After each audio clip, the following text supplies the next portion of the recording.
Welcome back, student. This is the second video of database management system. तो अब जो हम लोगों ने फर्स्ट और सेकंड वीडियो में जो देखा था, अब उसको थोड़ा सा वो दो थियोरेटिकल था। अब उसमें उस थियोरेटिकल जो हमने पढ़ा है, अब उस थियोरेटिकल के करस्पॉन्डिंग हमें थोड़े प्रैक्टिकल नॉलेज भी सीखने पड़ेंगे। तो उसमें एक आपको थोड़ा इंट्रोडक्शन आज ही रहेगा, वो ज़्यादा टफ नहीं रहेगा। तो उस आपके क्योंकि आप MBA स्टूडेंट रहेंगे, तो उस नज़रिए से थोड़ा सा यहाँ पे आपको एक प्रैक्टिकल ओरिएंटेड भी थोड़ा बताया जाएगा। तो do not be hesitate. So start करते हैं आज क्या क्या पढ़ने हैं हमें। तो सबसे पहले हमें पढ़ना पड़ेगा डेटाबेस लैंग्वेज। डेटाबेस में कौन सा लैंग्वेज यूज किया जाता है, फिर जो टाइप्स ऑफ SQL कमांड कौन कौन से है, फिर जो आज हम लोग कमांड पढ़ेंगे DDL कमांड्स विद सिंटेक्स, यानी डेटाबेस लैंग्वेज में कौन सा डेटाबेस लैंग्वेज में कौन सा हम लोग लैंग्वेज यूज़ करते हैं। सपोज़ करिए एक फ्रेंच है और एक स्पेनिश है, उन दोनों के बीच में एक लैंग्वेज ट्रांसलेटर होगा जो कि क्या करेगा सबको, जो कि उस लैंग्वेज को ट्रांसलेट करेगा। इसी चीज़ के बारे में हम लोग को पढ़ना है। तो डेटाबेस लैंग्वेज में हम लोग को मेनली यहाँ पे पढ़ना है स्ट्रक्चर क्वेरी लैंग्वेज, जो जिसको कि हम लोग बोलते हैं SQL। इस डेटाबेस लैंग्वेज में हम लोग को मेनली डेटाबेस लैंग्वेज जो हम लोग को पढ़ना है मेनली यहाँ पे हम लोग यहाँ पे जो SQL होगा उसे हमें पढ़ना है। तो आप समझिए कि एक स्पेनिश है, दूसरा फ्रेंच है। अब दोनों एक दूसरे के लैंग्वेज को समझते नहीं है, ठीक है। तो उस लैंग्वेज को समझने के लिए हम लोगों ने एक ट्रांसलेटर को रखा। ट्रांसलेटर जो कि क्या करता है, ये ट्रांसलेटर एक ऐसा पर्सन है जो स्पेनिश भी जानता है, जो फ्रेंच भी जानता है। तो उसी तरीके से इस डेटाबेस लैंग्वेज से कम्युनिकेट करने के लिए उसकी क्वेरी को जो हैंडल करेंगे हम लोग, यहाँ पे हम लोग किस तरह का लैंग्वेज यूज़ करेंगे, SQL लैंग्वेज का, जिसको कि हम लोग आप सिंपल तरीके से बोल सकते हैं SQL लैंग्वेज, जिसका कि मतलब होता है स्ट्रक्चर क्वेरी लैंग्वेज। जो कि जब आप फ्लिपकार्ट के साइट पे जाएं या किसी भी कॉमर्स साइट पे जाएं या आप IRCTC की साइट पे जाते हैं, तो वहाँ पे एक फ़िल्टर एरिया होता है कि आप सबसे पहले जैसे सपोज़ करिए आपको ट्रेन सर्च करना है, तो सबसे पहले आपको देना पड़ता है कि आप कहाँ से कहाँ जाना चाहते हैं, डेट क्या है, फिर इसमें और भी ऑप्शन होते हैं, फ्लेक्सिबिलिटी, आपके पास पास है। तो उसके बाद जब आप सर्च करते हैं, सर्च करने के बाद भी आपके पास आता है कि आप सॉर्ट कैसे करना चाहते हैं। तो वहाँ पे हम लोग किस तरह का लैंग्वेज यूज़ करते हैं डेटाबेस के अंदर, स्ट्रक्चर क्वेरी लैंग्वेज का, क्योंकि हम लोग वहाँ पे केवल और केवल एक क्वेरी पास कर रहे हैं और कुछ नहीं पास कर रहे हैं। तो इस SQL जो लैंग्वेज है, इसके कुछ कमांड्स होते हैं, यहाँ पे यही चीज़ लिखा गया है, सर्टेन कमांड्स, कि एक टेबल कैसे क्रिएट किया जाएगा, ड्रॉप कैसे किया जाएगा, इंसर्ट कैसे किया जाएगा, अपडेट कैसे किया जाएगा, फिर उसको अल्टर कैसे किया जाएगा, अगर टेबल का नाम हम चेंज करना चाहते हैं तो कैसे उसे चेंज किया जाएगा,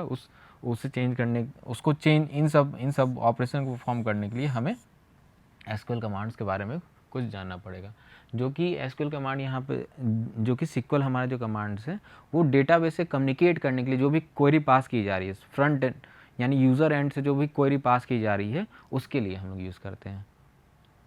नेक्स्ट, तो अब हम SQL कमांड्स के बारे में जानेंगे। ये SQL कमांड्स एक इंस्ट्रक्शन है जो कि बोल रहा है कि आपको ये करना है, ठीक है। जैसे अब आपको एक जैसे गवर्नमेंट ऑफ इंडिया एक ऑर्डर पास करती है, या सुप्रीम कोर्ट एक ऑर्डर पास करती है, उसी तरीके से SQL क्या करता है, एक कमांड पास करता है, और ये क्या करता है, कम्युनिकेट करता है डेटाबेस से, परफॉर्म करता है स्पेसिफिक टास्क, फंक्शन और जो भी क्वेरी आया है डेटा का। तो इस SQL कमांड में हम लोग के पास अलग अलग तरह के कमांड्स होते हैं। DDL यानी कि डेटा डेफिनेशन लैंग्वेज, यानी कि जब भी हम किसी डेटा को क्रिएट करेंगे तो उसका डेफिनेशन क्या होगा। यानी कि सपोज़ करिए जैसे हमने कोई एक आर्टिकल बोला, आर्टिकल 16, यानी पॉलिटी से बात कर रहे हैं, इंडियन पॉलिटी से, आर्टिकल 16 में है क्या, वो चीज़ हमें यहाँ पे बताना है कि उसको पर्टिकुलरली डिफाइन कैसे करेंगे। तो उसी तरीके से यहाँ पे जो हमारे डेटा DDL मतलब डेटा डेफिनेशन लैंग्वेज, कि हमारा जो डेटा होगा उसका डेफिनेशन किस तरीके से होगा। तो उस डेटा डेफिनेशन लैंग्वेज में कौन कौन से कमांड होते हैं, क्रिएट, किसी टेबल को कैसे क्रिएट किया जाएगा, किसी टेबल को कैसे ड्रॉप करना है, किसी टेबल के अंदर कोई चेंजेस करने, यानी टेबल के नाम आप चेंज करना चाहते हैं, टेबल के अंदर जो कॉलम है उसके नाम चेंज करना चाहते हैं, ट्रंकेट यानी उस टेबल के अंदर जो रिकॉर्ड है उसको आप डिलीट करना चाहते हैं तो आपको ट्रंकेट का यूज़ करना पड़ेगा। उस टेबल के अंदर आप कॉलम का नाम चेंज करना चाहते हैं, उस टेबल का नाम चेंज करना चाहते हैं, उस टेबल के अंदर जो कॉलम है उसको इंटीजर से एक दूसरे, जैसे आप सपोज़ करिए आप जब फॉर्म फिल करते होंगे तो वहाँ लिखा रहता है कि वहाँ पे लिखा रहता है कि आप जो है अपना मोबाइल नंबर फिल करिए, तो वो डिजिट में ही होता है। तो अब हम चाहते हैं कि वो मोबाइल नंबर डिजिट में ना भर के वो हो सकता है वो प्लस लगा दे, तो प्लस तो डिजिट होता नहीं है, तो इसे हम लोग स्ट्रिंग के फॉर्म में यहाँ पे एंटर करवा लेते हैं। उससे क्या होगा, वो प्लस भी दे दे, डिजिट भी दे दे तो चल जाएगा। तो हम लोग को यहाँ पे ये पढ़ना है DDL में। फिर जो हमारा DML कमांड है, DML मतलब data manipulation language. Data manipulation language में कौन कौन से कमांड आते हैं, इंसर्ट, अपडेट और डिलीट आता है। ठीक है, तो ये दो मेन ही आपको पढ़ने हैं, ये दो मेन आपका ज़्यादा इस पे ज़्यादा फोकस होगा। बाकी सब जो कमांड है ये तो डेटा कंट्रोल लैंग्वेज है कि आप डेटाबेस पे किस तरीके से कंट्रोल करना चाहते हैं। ग्रांट यानी कि अब हम चाहते हैं कि आप सपोज़ करिए कोई एक यूज़र है वो चाहता है मैं एडमिन बन जाऊँ, तो उसको ग्रांट कमांड यूज़ करना पड़ेगा। रिवोक, अब उसे उस पर्टिकुलर एडमिन को हटाना है, उसे एडमिन के पार्ट से हटाना है, तो वहाँ पे रिवोक का यूज़ करेंगे। TCL कमांड यानी ट्रांजैक्शन कंट्रोल कमांड, जो भी डेटाबेस फाइनली सबमिट करना है उसके बाद कोई भी चेंजेस नहीं होंगे तो हम लोग यहाँ पे कमिट यूज़ करते हैं।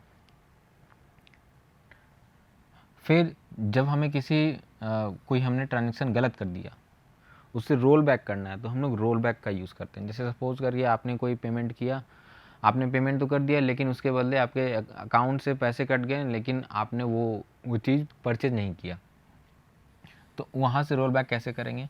तो उसके लिए हम लोग एक सेव पॉइंट बनाते हैं, जो इसके अंदर एक सेव पॉइंट दिया रहता है, उसको हम लोग हर एक पॉइंट पे हम एक डेटा को सेव करते चले जाते हैं, वो सेव होते चला जाता है। इसलिए क्योंकि अगर हमें कभी भी रोल बैक करना रहा तो हम लोग इस सेव पॉइंट के जरिए रोल बैक कर लेंगे, क्योंकि हर एक सेव पॉइंट के बाद वो हमारा डेटा पार्शियली सेव हो जाता है। फिर जब वो डेटा आगे बढ़ता है उसके बाद अगर कोई भी उसमें दिक्कत आती है तो हम लोग उस सेव पॉइंट से रिकवर कर सकते हैं। फिर डेटा क्वेरी लैंग्वेज, मतलब ये केवल सेलेक्ट करने हैं, मतलब आपको एक कौन सा एरिया सेलेक्ट करना है, कौन सा कॉलम सेलेक्ट करना है, उसके बारे में ये बताता है। Next, data definition language. Data definition language जिसको क्या बोला जाता है DDL, तो यही चीज़ इसके बारे में बताया कि डेटा डेफिनेशन लैंग्वेज क्या करता है, डेटाबेस में एक डेटाबेस को डिफाइन करता है कि उसके अंदर स्ट्रक्चर क्या होंगे या पैटर्न क्या होंगे। ठीक है, तो डेटा डेफिनेशन लैंग्वेज का मेनली काम है कि यहाँ पे जो इनके कमांड्स हैं उनको किस तरह से रन कराए जाएंगे, यानी कि डेटा डेफिनेशन लैंग्वेज में हम लोग किस तरीके से इंफॉर्मेशन को स्टोर करेंगे। यानी कि अगर हमने कोई एक टेबल क्रिएट किया है तो उस टेबल के अंदर क्या क्या होंगे, मेटा डेटा जिसको कि बोला जाता है मेटा डेटा, उस टेबल के अंदर क्या क्या होंगे उस चीज़ को हमें मैनेज करना पड़ता है। तो हमारे पास DDL जो कमांड्स हैं, ये जो कमांड्स हैं, पहला हमारे पास क्रिएट कमांड है। इसका काम क्या है, किसी भी टेबल को क्रिएट करना डेटाबेस के अंदर, ये इसका काम है। ऑल्टर का काम यह है किसी भी जो हमारा डेटाबेस क्रिएट हो गया, यानी डेटाबेस के अंदर जो टेबल क्रिएट हो गया है उसके अंदर कोई भी चेंजेस करना है किसी भी तरह के, यानी टेबल का नाम चेंज करना हो, उस टेबल के कॉलम का नाम चेंज करना हो, या उसके लिमिट को बढ़ाना घटाना हो, यानी जो डेटा टाइप है डेटा टाइप के लिमिट को बढ़ाना घटाना हो तो उसके लिए यूज़ करें। ड्रॉप क्या करता है, अगर किसी टेबल को आपको कंप्लीट जब आप किसी टेबल को डिलीट करते हैं तो उस टेबल के अंदर क्या होता है, रो एंड कॉलम होता है। अगर आप किसी टेबल को डिलीट करना चाहते हैं, उस कंप्लीट को डिलीट करना चाहते हैं, तो आप कौन सा कमांड यूज़ करेंगे, ड्रॉप क्या करता है, उस टेबल उस डेटाबेस के अंदर जो टेबल बना हुआ वो कंप्लीट डिलीट हो जाता है। फिर वो क्या होगा, उसके अंदर जितने भी रिकॉर्ड हैं यानी कि रो एंड कॉलम के फॉर्म में जो हमारा डेटा सेव होगा वो सारे डिलीट हो जाएंगे। ट्रंकेट क्या करता है, वो रिकॉर्ड किसी टेबल के अंदर जो रो एंड कॉलम जो होते हैं उसके अंदर से रिकॉर्ड केवल डिलीट करना हो, यानी कि उसके स्ट्रक्चर को बनाए रखना। सपोज करिए कि आप एक स्टूडेंट नाम का आपने टेबल बनाया, तो स्टूडेंट नाम के टेबल में क्या क्या कौन कौन से कॉलम होंगे। यहाँ पे सपोज करिए कि उसका रोल नंबर होगा, उसका नेम होगा, उसका कोर्स होगा, ठीक है। तो जब आपने इसके क्रिएट कमांड के जरिए ये एक टेबल बनाया, स्टूडेंट नाम का टेबल बनाया जिसके के अंदर कॉलम कौन कौन से हैं, roll number, name, college, course and college. अब आप चाहते हैं स्टूडेंट नाम का जो टेबल बनाया आप उसे रीनेम करना चाहते हैं, तो रीनेम करना चाहते हैं तो अल्टर टेबल का यूज़ करिए, इस अल्टर टेबल का यूज़ करिए और इसे चेंज करके कर दीजिए स्टूडेंट 1 2 3। तो ये इस टेबल का नाम चेंज होके क्या हो जाएगा 1 2 3। अगर आप इस टेबल के अंदर किसी कॉलम का नेम चेंज करना चाहते हैं, यानी आप यहाँ पे नेम लिखा हुआ है तो आप इस चीज़ को हटा के आप लिखना चाहते हैं स्टूडेंट नेम, तो यहाँ पे स्टूडेंट अंडरस्कोर जैसे भी लिखना चाहें स्टूडेंट नेम लिख दिया आपने, तो अल्टर का काम ये है। अब स्टूडेंट नेम क्या होगा, इसके अंदर कभी डिजिट आ नहीं सकता तो हम लोग इसे किस में लेते हैं, स्ट्रिंग के फॉर्म में। रोल नंबर क्या होगा, हमेशा एक डिजिट के फॉर्म में होगा, या आप सपोज करिए कि वो उसके अंदर आप यहाँ पे सपोज करिए कि रोल नंबर में हो सकता है कि अगर आप MBA के हैं तो MBA फिर आपका रोल नंबर लिखा जाए 01, तो आप भी इसे रोल नंबर को भी आप स्ट्रिंग के फॉर्म में ले सकते हैं। कोर्स जो हमारा रहेगा वो स्ट्रिंग के फॉर्म में रहेगा, ठीक है।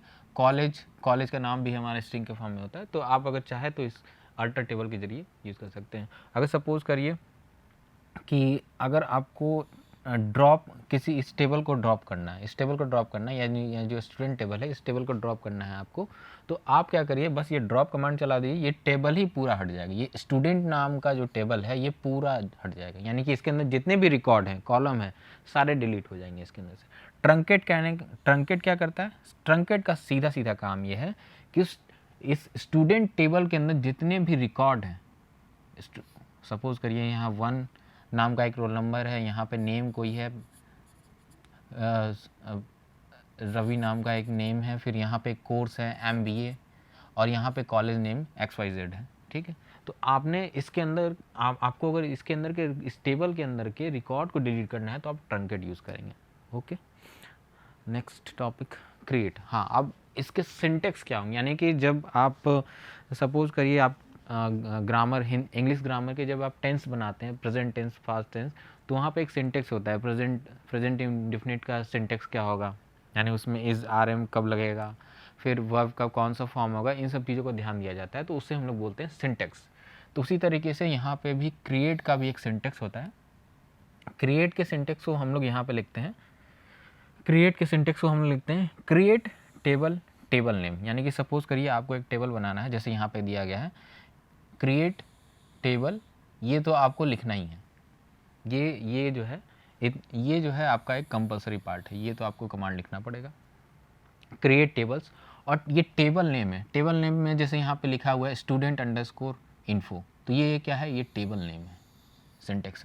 उसके अंदर आप स्टूडेंट इन्फो के अंदर उस टेबल नेम आपने दिया है, उस टेबल नेम के अंदर आप क्या क्या रखना चाहते हैं, तो ये लिखा गया है यहाँ पे उसके कॉलम्स, ये कॉलम्स कौन कौन से बनेंगे, कॉलेज अंडरस्कोर ID नम।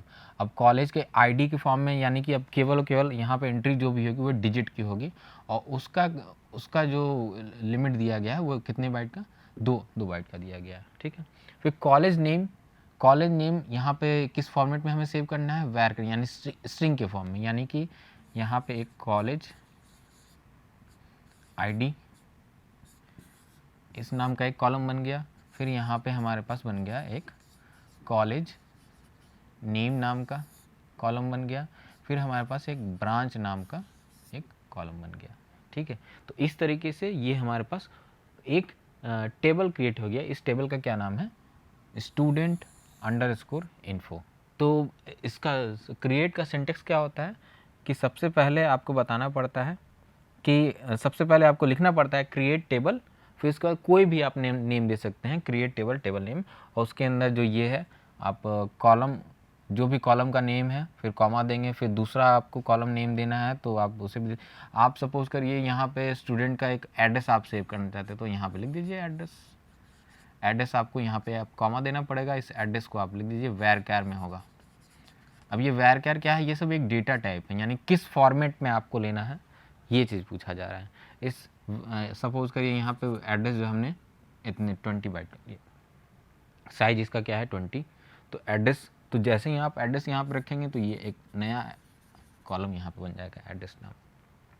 अब यहाँ पे ऑल्टर करने के लिए हम लोग यहाँ पे क्या करते हैं, ये ऑल्टर कमांड क्या करता है कि कुछ भी हमें ऐड करना हो, सपोज करिए ऐड करना हो, जैसे अभी हम लोगों ने एड्रेस एक ऐड किया उस टेबल के अंदर, आप सपोज करिए उसके और भी कुछ डिटेल को सेव करना चाहिए, सपोज करिए वहाँ पे आप उसके जेंडर को सेव करना चाहते हैं, तो आपको क्या लिखना पड़ेगा, ऑल्टर टेबल, जो यहाँ पे इसका सिंटेक्स है ऑल्टर टेबल और टेबल नेम ऐड यहाँ पे क्या करेंगे, सपोज करिए आपने लिखा जेंडर और उसके टाइप को आप सपोज करिए इसमें लिखिए var, क्योंकि वो स्ट्रिंग के फॉर्म में आएगा, var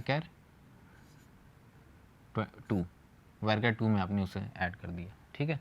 तो इससे क्या होगा कि एक नया कॉलम जो आपको ऐड करना था, आप उस टेबल के अंदर स्टूडेंट इन्फो के अंदर आपने एक नया कॉलम ऐड कर दिया, ठीक है। तो ऐड करने के लिए डिलीट करना है तो यहाँ डिलीट कीवर्ड यूज़ करिए, चेंज करना है तो चेंज के लिए अलग कीवर्ड है। तो उसी तरीके से यहाँ पे बताया गया कि एक ऑल्टर टेबल है, और ऑल्टर टेबल किसको किया गया, स्टूडेंट इन्फो के अंदर, जिसके के अंदर हम लोग CGPA नंबर को ऐड कर रहे हैं। CGPA नंबर वो कॉलम था ही नहीं, तो उसको हम लोगों ने यहाँ पे ऐड करने के लिए एक इंस्ट्रक्शन पास किया, वो कौन सा इंस्ट्रक्शन है, ऑल्टर, ठीक है। ट्रंकेट क्या करता है, ट्रंकेट यहाँ पे लिखा हुआ है, ट्रंकेट ये क्या करता है, ये जो हमारे टेबल होते हैं, टेबल के अंदर जो कॉलम है, उस कॉलम के अंदर जो हमारा इन्फॉर्मेशन सेव है, सपोज करिए यहाँ पे एक रोल नंबर है, उसके बाद हमारे पास नेम है, फिर हमारे पास कोर्स है, ये सारे हैं। अब यहाँ पे एक रोल नंबर है, यहाँ पे एक एक्स नाम का नेम है, फिर यहाँ पे कोर्स नाम MBA नाम का एक कोर्स है MBA, फिर दूसरा रोल नंबर हमारे पास एक ये रहा, और यहाँ पे वाई नाम का एक नेम है, और उसका भी कोर्स क्या, उसका कोर्स मान लीजिए MA है, ठीक है। फिर एक थर्ड नेम का एक कॉलम बन गया, यहाँ पे Z नाम का एक नेम है, यहाँ पे इसका कोर्स क्या है MCA, ठीक है। अब यहाँ पे आपको ट्रंकेट करना है, यानी ट्रंकेट करना चाहते हैं, यानी कि इस टेबल का क्या नाम है, सपोज कर लिए स्टूडेंट इन्फो नाम का एक टेबल बना हुआ है, जिसके के अंदर कॉलम है पहला रोल नंबर, दूसरा नेम, तीसरा क्या है कोर्स, यानी कि अब आपको पूरे इस रिकॉर्ड को डिलीट करना है, इसको डिलीट करना है, तो आप किसका यूज़ करेंगे, ट्रंकेट का यूज़ करेंगे। ट्रंकेट का सिंटेक्स क्या है, ट्रंकेट टेबल नेम, बस जैसे ही आप ट्रंकेट टेबल नेम करेंगे ये पूरा रिकॉर्ड क्या हो जाएगा, अपने आप रिकॉर्ड डिलीट होगा, ये केवल और केवल स्टूडेंट का जो स्ट्रक्चर है, यानी स्टूडेंट अंडरस्कोर इन्फो जो है ये बचा रहेगा, यानी कि जो रोल नंबर है, जो कॉलम जितने भी हैं रोल नंबर, नेम और ये कोर्स, ये एकदम कॉलम जैसे थे वैसे ही रहेंगे, बस डिलीट कौन होगा, ये जो रोल नंबर 1 है 2 है 3 है, जो भी डेटा हमने इंसर्ट किया था वो डिलीट हो जाएगा ट्रंकेट के जरिए। तो ट्रंकेट का यहाँ पे यही काम है। सो ड्रॉप में मेनली हमें क्या करना है, ड्रॉप क्या करता है, किसी भी this command is use to remove an existing table, मतलब जो भी एग्जिस्टिंग टेबल होता है उसको हम लोग क्या करते हैं, डिलीट अगर हमें ड्रॉप करना है तो वहाँ पे हम लोग ड्रॉप का यूज़ करते हैं। ड्रॉप का सिंटेक्स क्या है, ड्रॉप टेबल और टेबल नेम। जैसे ही आप इसे ड्रॉप कर देंगे तो ये जो टेबल ड्रॉप हुआ है, यानी ये जो यहाँ पे टेबल ड्रॉप हुआ है, अब आप इसको रोल बैक भी नहीं कर पाएंगे। ड्रॉप करने से क्या होता है कि जब भी आपने किसी टेबल को ड्रॉप कर दिया, सपोज करिए स्टूडेंट नाम के टेबल को आपने ड्रॉप कर दिया, और वहाँ पे जो कॉलम हमने बनाया था अभी थोड़ी देर पहले कि उसके अंदर क्या है, पहला रोल नंबर है, दूसरा क्या है उसका नेम है, फिर उसके बाद यहाँ पे कोर्स है। तो ये रिकॉर्ड तो डिलीट होगा ही साथ ये roll number column, roll number name column, ये सब भी ख़त्म हो जाएंगे। यानी टेबल नहीं रहा तो वो सारे डेटा भी चले गए, उसका स्ट्रक्चर भी चला गया, उसको किस फॉर्म में सेव करना है वो सब सारे इन्फॉर्मेशन डिलीट हो जाएंगे। और वो जो होता है वो रोल बैक भी नहीं होता। यानी रोल बैक यानी कि कोई ट्रांजेक्शन आपसे उसका पेमेंट आपके अकाउंट से कट गया, लेकिन वो कुछ दिनों बाद आपके अकाउंट में पैसे आ जाते हैं, तो उसे कहते हैं रोल बैक। यानी आपने तो वो परचेज किया, लेकिन आप परचेज जैसे ही किया तो आपके अकाउंट से तो कट गए, लेकिन वो आपके वहाँ पे जिस पोर्टल से आप खरीद रहे थे वहाँ पे तो कोई रिफ्लेक्शन ही नहीं आया। तो उस केस में आपके अकाउंट से तो पैसे कट गए, लेकिन वो पैसे वापस कैसे आ गए, वो रोल बैक कमांड के कारण आया। तो यहाँ पे जब भी आप यहाँ पे टेबल को डिलीट करेंगे, तो जब भी टेबल को डिलीट करेंगे तो यहाँ पे क्या होगा, ये पूरा का पूरा टेबल ही डिलीट हो जाएगा, कुछ बचा ही नहीं रहेगा उस टेबल के अंदर, ना रिकॉर्ड रहेगा ना उसके स्ट्रक्चर रहेंगे। ये चीज़ यहाँ पे बताया गया है। तो हाँ स्टूडेंट्स, ये जो ड्रॉप कमांड है, इस ड्रॉप कमांड का ड्रॉप कमांड हमारा सिंपल ये करता है कि जो हमारा टेबल होता है उस टेबल के अंदर जो भी हमारे रो कॉलम होते हैं उसे डिलीट कर देता है। तो ये रेफरेंसेस है। रेफरेंसेस में सबसे पहले हमने लिया है यहाँ से fundamentals of database management system, जो कि नवाते है, जो सबसे अच्छी बुक होती है। इसका 5th एडिशन पेज नंबर 43 से इसका पूरा डिस्क्रिप्शन है। फिर नीरज शर्मा की जो बुक है डेटाबेस ऑफ फंडामेंटल्स, जो कि पब्लिशर हैं DB2 यूनिवर्सिटी, उसका 1st एडिशन के पेज नंबर आप जब 116 से लेके 121 तक लिया गया है। फिर एक एस चांद पब्लिकेशन के राजीव चोपड़ा जो है database management system practical approach s 5th edition page number 131 से लेके 132 तक लिया गया है। और एक ये मैंने ऑनलाइन से एक लिंक रेफरेंस लिया है जो कि गिग्स फॉर गिग्स, जहाँ पे आप जाएंगे SQL -DDL -DQL -DML DCL TCL और ये इस लिंक पे जाएंगे तो आपको ये सारे डिटेल मिल जाएंगे। आई होप आपको ये सब समझ में आया होगा। कोई डाउट होगा तो हम लोग फिर उसको नेक्स्ट वीडियो में कवर करेंगे। Okay, thank you.